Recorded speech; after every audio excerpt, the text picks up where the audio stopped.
કરવાની નથી.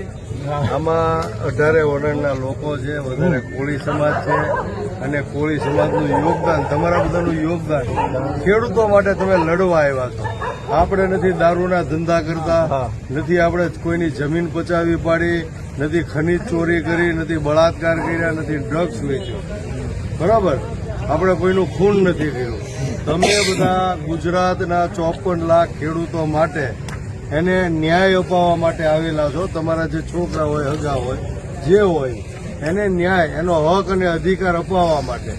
એટલે કોઈ વ્યક્તિએ ઢીલું પડવાની કે નબળું પડવાની વાત કરવાની નથી. આ તો ક્રાંતિ લાવવાની વાત છે, બદલાવ લાવવાની વાત છે. જે પાપીઓ છે ને એને હટાવવાની વાત છે. આ તો પુણ્યની વાત છે. આ જે વસ્તુ કરીને જેલની અંદર જાય ને એનું તો માન વધે. આપણે કઈ પાપ કરીને તો ગયા નથી, ગુનો કરીને તો ગયા નથી. એટલે કોઈ ઢીલું પડવાની વાત નથી, એવું માનવાની વાત નથી કે અમારા શું થશે શું નહીં. આમ આદમી પાર્ટી તમારી હારે છે. 20 વકીલો આવી ગયા છે. આખું આમ આદમી પાર્ટી ગુજરાત જેટલા લોકો અંદર છે એની બધાની, એના પરિવારની ચિંતા કરે છે. અને આવનારા દિવસોમાં પણ છેક બહાર નીકળી જાય ત્યાં સુધી આમ આદમી પાર્ટી, આ મયુરભાઈ હોય કે જે કોઈ નેતા હોય, આજે હેમંતભાઈ ખમા છે એ ધારાસભ્ય છે, એ જામજોધપુરથી ત્યાંથી આવ્યા.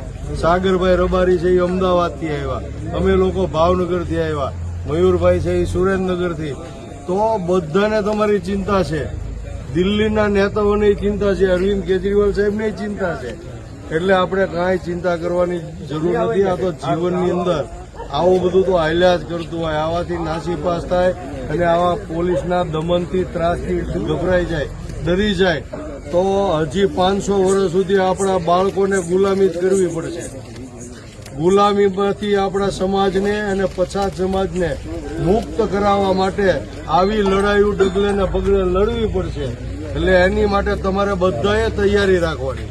અમે બધા છીએ તો અમારી બધાની તૈયારી છે જેલમાં જવાની. બરાબર, આ તો અમે હાજર નહોતા ત્યાં, નગર અમે હમણાં લાઈનમાં હોત આ બધાની હારે. એટલે કોઈએ ચિંતા કરવાની જરૂર નથી, ડરવાની જરૂર નથી. આવા અન્યાય ને અત્યાચારની સામે અડગ થઈ મજબૂતીથી લડવાની જરૂર છે. અને અહીંયા બધું જ તમારું ધ્યાન રાખે છે. કપડાથી લઈ અને સવારે બ્રશ કરવાની વાત હોય, કપડાની, તેલ માથામાં નાખવાનું, બધી ચિંતા કરે છે આમ આદમી પાર્ટીના નેતા હોય હેમંતભાઈ ખમા.